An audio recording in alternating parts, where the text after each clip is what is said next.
ফোনের প্রসেসরগুলো দিন দিন এত বেশি পাওয়ারফুল হয়ে যাইতেছে, ল্যাপটপ ইউজ করা গেলে বিষয়টা একেবারেও খারাপ হতো না। দিস ইজ ম্যাকবুক নিও with A18 processor, first ever laptop যেটিতে কিনা আইফোনের চিপ ব্যবহার করা হয়েছে। গত বছরের আইফোন 16 প্রো সিরিজে A18 প্রো এবং A19 প্রো চিপসেটটা ব্যবহার করা হয়েছিল। সেম ওই চিপসেটটাই এবার ব্যবহার করা হয়েছে ম্যাকবুক নিওতে। তবে লেটেস্ট 17 প্রো প্রো ম্যাক্সে কিন্তু চলছে A19 প্রো। A19 সিরিজটা দিলে আরও বেশি পাওয়ারফুল হইতো, তবে লাস্ট ইয়ারটা দিয়ে কিছুটা প্রাইস হয়তো কম রাখছে। স্পেকশিট একেবারে খারাপ রাখে নাই। 13 ইঞ্চির এটা ডিসপ্লে আছে, 60 hertz 1080p IPS, 500 nits peak brightness, dual speaker দুটোটাই সাইডের দিকে থাকছে, ম্যাক্সেফ কিবোর্ড। টাচ আইডি ভেরিয়েন্ট নিয়ে একটু সমস্যা আছে। আর প্রসেসর হিসেবে থাকছে Apple A18 pro chip, 8GB RAM, সাথে 256GB এবং 500GB স্টোরেজ পাবেন। দুইটা USB-C পোর্ট, একটা শুধুমাত্র হেডফোন জ্যাক।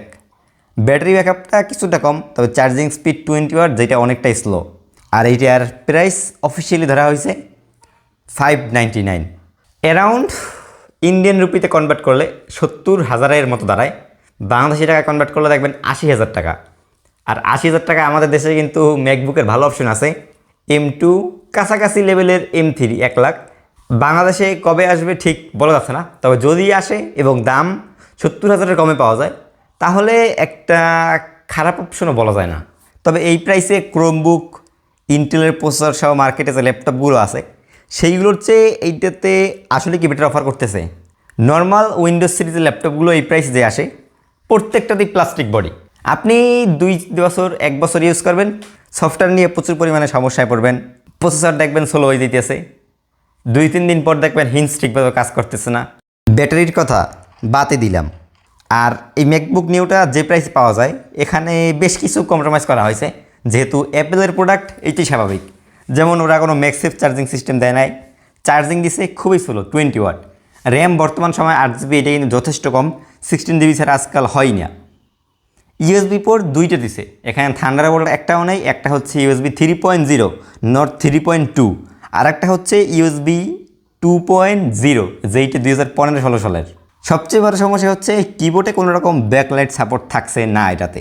টাচ আইডিটা শুধুমাত্র 512GB ভ্যারিয়েন্টে আছে, 256GBতে নাই। কিন্তু এইটাতে যে চিপসেটটা ব্যবহার করা হয়েছে এইটা হচ্ছে একটা শুধুমাত্র ফোনের প্রসেসর। অ্যান্ড্রয়েড সিরিজেও কিন্তু প্রসেসরগুলো হিউজ পরিমাণে পাওয়ারফুল হইতেছে। স্ন্যাপড্রাগন 8 Elite Gen 5, 8 Elite এগুলো অনেক পরিমাণ পাওয়ারফুল। আর র্যাম সাপোর্ট করে অলমোস্ট আপনার 12GB 16GB DDR5, 5X। GPU CPU এইসব কিন্তু অনেক পাওয়ারফুল হয়েছে। আর একটা ফোনে আমরা সাধারণত কী কাজ করি? Social media scrolling, camera, edit ফোনে কী করে, মাল্টিটাস্কিং ফোনে কী করে, সর্বোচ্চ হলে একটা কি 2টা অ্যাপস ইউজ করতে পারবেন। আর আপনি ফোনে সবচেয়ে হেভি কাজ করতে পারবেন গেমিং, কিন্তু যেইটা আর কি এইসব ফ্ল্যাগশিপ সিরিজে আহামরি লেভেলের করা হয় না। এখন প্রত্যেক বছর কিন্তু ফোনের সব কিছু সেম থাকতেছে, বাট প্রসেসরটা কিন্তু দিন দিন আপগ্রেডই হচ্ছে। এখন এইটি এত পরিমাণে পাওয়ারফুল হইতেছে, শুধু 5 থেকে 6 ইঞ্চির একটা ডিসপ্লেতে এই প্রসেসরটার পোটেনশিয়ালটা ভাই কীভাবে উঠানো যাবে। আমিও আর কি এই জিনিসটা অনেক কমপ্লেন করি।